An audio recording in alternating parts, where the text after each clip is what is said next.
India की लगभग 68.84% population गाँव में रहती है और 31.16% पॉपुलेशन इस समय शहरों में रहती है।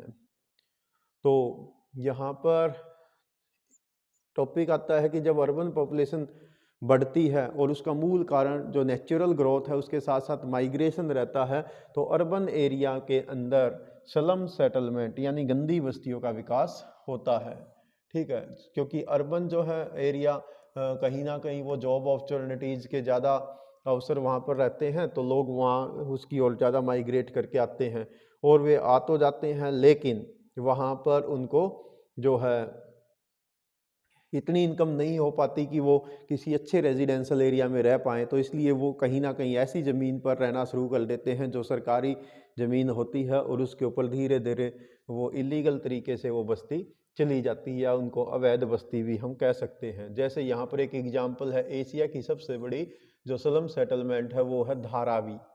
धारावी एशिया की सबसे बड़ी स्लम सेटलमेंट है। ये आप देख रहे हैं, ये सब जो कच्चे मकान आप यहाँ पर देख रहे हैं, तो ये सब धारावी हैं। ठीक है, तो ऐसी ये मुंबई का एक एरिया है जहाँ पर एक ही रोड है और जिसको मिस कॉल्ड यानी गलत उच्चारण उसको कहा जाता है 90 फीट रोड, 90 फुट चौड़ा रोड, लेकिन ये इतना संकरा होता है कि इसके अंदर से आप साइकिल भी नहीं निकाल पाते हैं।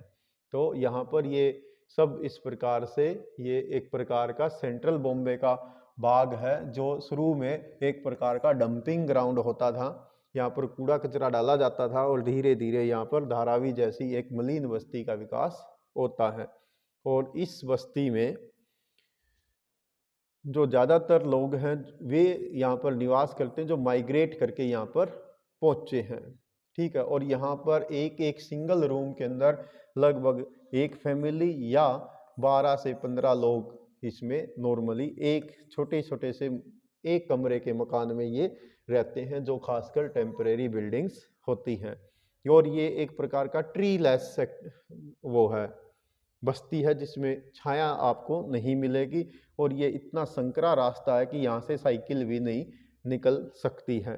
तो धारावी में इस प्रकार की प्रॉब्लम्स रहती हैं।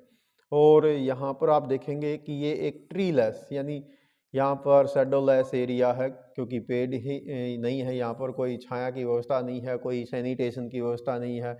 इसी प्रकार से यहाँ पर गंदा पानी, इसके अलावा नॉन ह्यूमन क्रिएचर जिसके अंदर ब्लैक क्रोज, इसके अलावा रेट्स, तो ये सब यहाँ पर घूमते रहते हैं, जिसके कारण से ये एक प्रकार की जो है अनहेल्दी इन्वायरमेंट यहाँ पर रहता है। हालांकि धारावी के जो लोग होते हैं वो विभिन्न प्रकार की एक्टिविटीज़ करते हैं, खासकर जैसे ये पोट्री का निर्माण करना, इसके अलावा जरी का कार्य करना, इसके अलावा लेदर से संबंधित गुड्स बनाना, फैशन के गारमेंट्स बनाना, इसके अलावा जो है मेटल से संबंधित कार्य, ज्वेलरी बनाना। कारीगर लोग इसमें बहुत ज़्यादा होते हैं, जो वुड के काम करते हैं, फर्नीचर बनाते हैं।